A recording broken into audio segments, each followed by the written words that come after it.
Hey, English learners! Welcome back to Sophie and Daniel English, your cozy little place to learn easy English through real everyday conversations. I'm Sophie. And I'm Daniel. Welcome back, friends. We know life can be wild sometimes. Messages, deadlines, people, plans, notifications everywhere. But you're here with us now, so take a breath. Yes. Today's episode is for learners who are ready to sound natural and confident when talking about a simple topic. Your everyday life. But wait, don't scroll away thinking, I already know how to talk about my day. Because today, we'll show you how to talk about your day like a pro. How to turn I woke up, I worked, I slept into something full of story, emotion, and personality. Here's the thing. You can tell someone your day was fine. Or you can make them feel your morning rush, your midday chaos, your tired brain, and your late-night peace. That's what natural speakers do. Exactly. You don't need fancy grammar for that. You just need the right expressions, honest details, and a natural rhythm.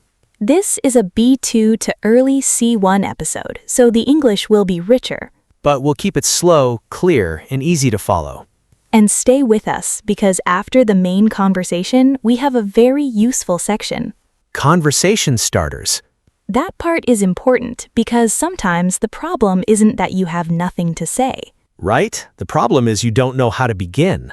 So in that section, we'll give you simple openings you can use immediately when someone asks, "How was your day?" These openings will help you sound more natural, more confident, and less stuck in one-word answers. And later in the word tour, we'll slow down and explain the best phrases from today's conversation. So they stay in your memory.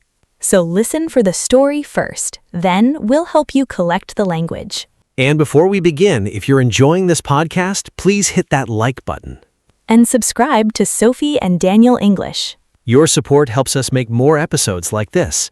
All right, since we're talking about real days, let me ask you first. Okay? How was your day? It was okay. I know.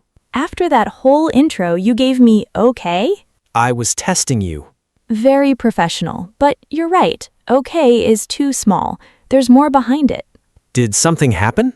Nothing huge, but there was one tiny moment this morning that annoyed me more than it should have. Ah, there it is, the tiny moment behind okay.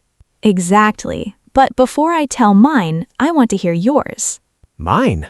Yes, Daniel, how was your day? Fine. Good. A little busy. There it is. I know, the famous three. Very famous, but I can feel a whole story hiding behind them. There's definitely more hiding there. Then let's open it slowly. Okay, the honest version starts before the day even started. That already sounds more interesting. It does, right? Because when I say my day was fine, it sounds like nothing happened. But the truth is... The truth is, the mood of the day began the night before. The night before? Okay, now I want to hear this. Not a glamorous story. I went to bed at a normal time, turned off the lights, did everything a responsible person is supposed to do. And? But my brain said, no thank you. Ah, I know that kind of night. Your body is lying down, but your brain suddenly wants to discuss every problem in your life. Exactly. My brain was holding a meeting at midnight. What happened? I kept tossing and turning for ages. Tossing and turning? Left side, right side, blanket on, blanket off, check the time, regret checking the time, repeat. That is too real. The check the time, regret checking the time part hurts. It really does. And that phrase, tossing and turning, is so useful. It means you can't sleep properly. Your body keeps moving in bed because your mind just can't settle. Yes, that's it. And the worst part is, the more you tell yourself, I need to sleep now, the more awake you become. Yes, sleep becomes like a shy cat. If you chase it, it runs away. That's painfully accurate. So by the time morning came, I was awake, but not in a strong way. What do you mean? More like my eyes opened before the rest of me agreed. So your body started the day, but your soul was still under the blanket. Exactly. And then my alarm rang. I turned it off, closed my eyes for 1 second, Oh no. and nearly dozed off again. Ah, the dangerous just 1 more minute moment. Very dangerous. That 1 minute can become 20 minutes so quickly. Yes, 1 minute becomes a whole mystery. Exactly. So that was my morning. I woke up tired, and because I was tired, I felt on edge. On edge? Like tense, not fully relaxed. Oh, so nothing terrible had happened yet, but you felt jumpy? Exactly. My phone sounded too loud, my coffee took too long. Even your shirt felt like it had a personal problem with you? Yes. How did you know? Your shirt was innocent, Sophie. Maybe, but in that moment, I didn't trust it. See, this is what makes the answer more real. How? Instead of saying, my morning was bad, you were showing the feeling behind it. Right. I could say, to be honest, my morning started rough. I tossed and turned at night, almost dozed off after my alarm, and woke up feeling on edge. That already sounds like natural English. Not too much, just enough. And what about you? Do your mornings start peacefully, or is there drama hiding there? Well, to be honest, my alarm and I still have a complicated relationship.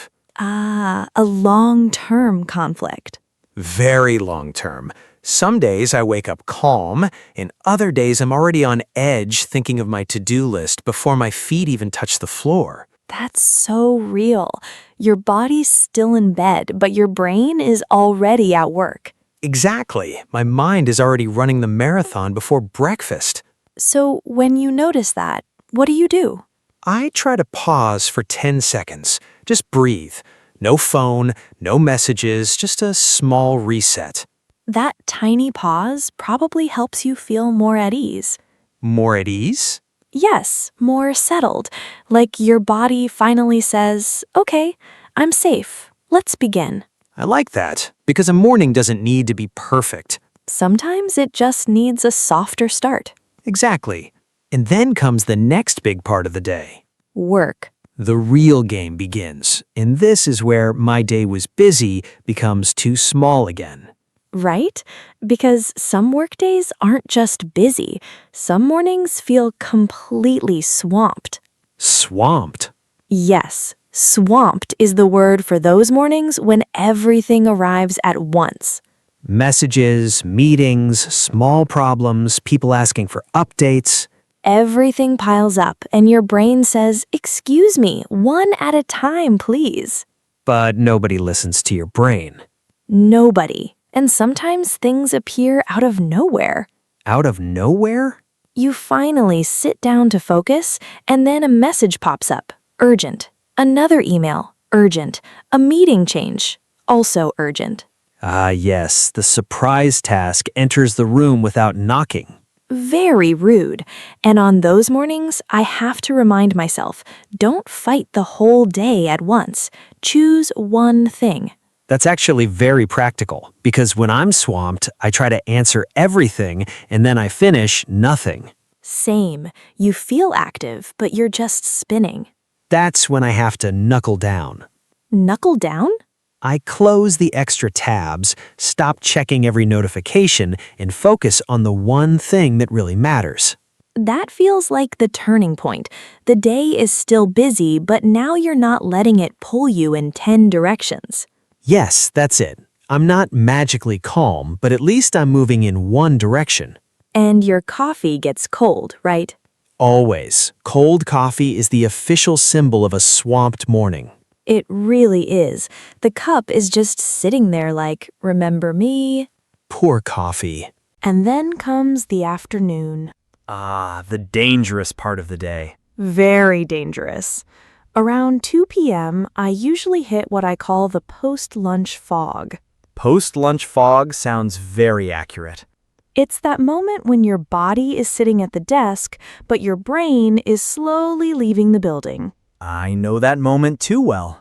My eyes get heavy, the screen looks too bright, and my brain wants to doze off. Ah, that dangerous, I might fall asleep right here moment. Yes, and usually at the worst possible time, like when someone is explaining something important and your brain says, "Good night." Your brain has no manners. None. For me, afternoon tiredness is a little different. I don't always want to sleep, but I feel mentally crowded. Mentally crowded.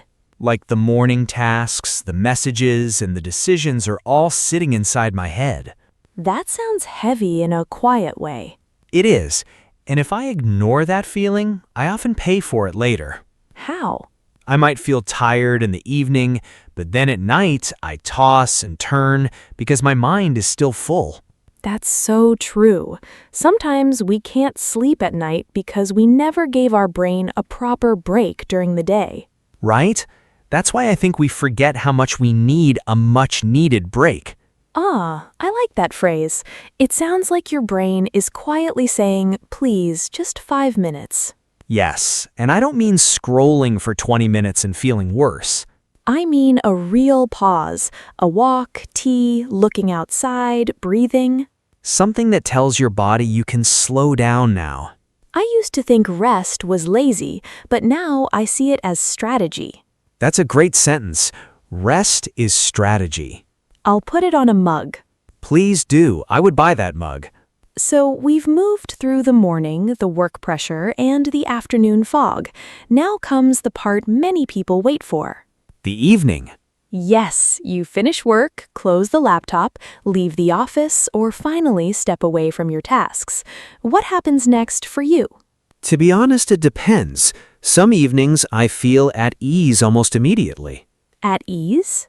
I leave work, take a walk, listen to music, and feel like I'm slowly coming back to myself. That sounds peaceful. It is, but other evenings my body leaves work and my mind stays there. That's such a real sentence. Your body goes home, but your mind is still at the desk. Yes, I replay conversations, I think about what I forgot, I remember one email I should have sent. And if you don't slow down, that turns into another night of tossing and turning. Exactly. So the evening isn't just the end of the day, it decides how tomorrow begins too. That's the part I didn't understand before. If I don't switch off properly, I carry the day into the night. So what helps you switch off now? Small things, stretching for a few minutes, eating without my phone, listening to music. Sometimes just sitting quietly and doing nothing for a while? Doing nothing is a skill. A difficult skill, very advanced. But it matters, because when you give the day a gentle ending, you feel more at ease. And looking back on it, the best evenings aren't always exciting. They're the ones where I stop fighting the day. That's beautiful. Stop fighting the day. Yes, I can say, to be honest, the day was busy, but I gave myself time to slow down in the evening, and that helped me feel at ease. That's a very natural answer. And that's what talking about your day like a pro really means. Not using big words just to sound impressive. No, it means telling the truth in a natural, expressive way. You show the feeling, the little moment, and how you handled it. Which brings us perfectly to the part we promised earlier. Yes, before the word tour, let's give you something very practical. The sentence starters. I like this part because it solves the blank mind moment. Exactly. Simple first lines that help you begin when someone asks, "How was your day?" You know you have something to say, but you need a natural first step. Right. Think of these as small doorways. You choose one, step through it, and the rest of your answer becomes easier. So no more standing outside the conversation with fine in your hand. Yes, let's give fine a little rest. All right, what's the first one? The first one is, to be honest. This is perfect when you want to give the real answer, not just the polite answer. Yes, instead of saying, my day was fine, you can say, to be honest, my day started a little rough. Or, to be honest, I felt tired in the morning, but the day got better. It sounds natural because you're gently telling the listener, here is the honest version. Nice. So, to be honest, helps you sound open and real. What's the next one? Funnily enough. Ah, this one sounds like something unexpected is coming. Exactly. You use it when the day surprised you a little. Like, funnily enough, I thought the day would be terrible, but it actually ended well. Or, funnily enough, the best part of my day was a small break I almost skipped. That makes the answer feel more interesting right away. Yes, it gives your answer a small twist. The third one is out of nowhere. The drama starter. A little drama, yes. You use this when something happens suddenly. For example, out of nowhere, my plans changed in the afternoon. Or, out of nowhere, I got a message that made the day busier. I like this one because the listener immediately wants to know what happened. Exactly. It quickly turns your answer into a small story. What if the day is already over and you're thinking about it? Then you can say, looking back on it, That sounds more reflective. yes, it means you were thinking about the day after it happened, and now you understand it a little better. Like, looking back on it, I think I handled the pressure better than I expected. Or, looking back on it, I think I needed that break more than I realized. That sounds mature, not too serious, but thoughtful. Exactly. It helps you add meaning to your answer. And the last one is, all in all. This one feels like a summary. Yes, you use it when you want to give your final feeling about the whole day. For example, all in all, it was a tiring day, but I got through it. Or, all in all, it was quiet, but I feel good about it. It gives the answer a nice ending. Exactly. It closes the little story gently. Okay, Daniel, can we try them quickly? Yes, I'll ask you the question. I'm ready. Sophie, how was your day? To be honest, it started a little rough, but it slowly got better. Nice. Now try funnily enough. Funnily enough, even though I was busy, the day ended quite peacefully. Good. Now looking back on it. Looking back on it, I think I handled the pressure better than I expected. Beautiful. See, these answers aren't long, but they sound natural. And they're much better than just saying fine. Poor fine. It can rest today. All right, now let's slow down and look closely at the useful phrases we used in today's conversation. This is the word tour. You don't need to memorize everything. Just choose one or two phrases that feel useful for your real life. Okay, let's begin with a phrase for those nights when you're in bed but sleep just doesn't come. Toss and turn. Yes, toss and turn means you can't sleep properly. You keep moving around in bed because you feel restless, worried, or uncomfortable. You can say, I tossed and turned all night, so I woke up feeling tired. Or, before the exam, he tossed and turned because his mind wouldn't relax. So, toss and turn isn't peaceful sleep. It's that restless night when your body is tired, but your brain is still busy. Nice. Let's repeat it. Toss and turn. Toss and turn. Now let's look at a phrase for when you start falling asleep without really planning to. Doze off. Yes, doze off means to fall asleep lightly or unintentionally, often for a short time. You can say, I nearly dozed off after my alarm because I was so tired. Or, she dozed off on the sofa after a long day. So, doze off is softer than sleep. It often happens by accident when your eyes get heavy. Good. Let's repeat it. Doze off. Doze off. Now let's move to a phrase for when you don't feel calm. On edge. Yes, if you're on edge, you feel tense, nervous, or easily upset. You can say, I felt on edge this morning because I didn't sleep well. Or, everyone was on edge before the big meeting. So, on edge doesn't always mean big fear. It can be that tight feeling inside you, like something might go wrong. Nice. Let's repeat it. On edge. On edge. Now let's look at the opposite feeling, when your body and mind finally relax. At ease. Yes, if you feel at ease, you feel calm, relaxed, and comfortable. You can say, after my break, I felt more at ease. Or, I feel at ease when I talk to people who are kind and patient. So, at ease doesn't mean wildly happy, it means settled, calm, and not tense anymore. Beautiful. Let's repeat it. At ease. At ease. Now let's talk about being busy, but in a stronger way. Swamped. Yes, if you're swamped, you're extremely busy and have too many things to handle. You can say, I was completely swamped with emails this morning.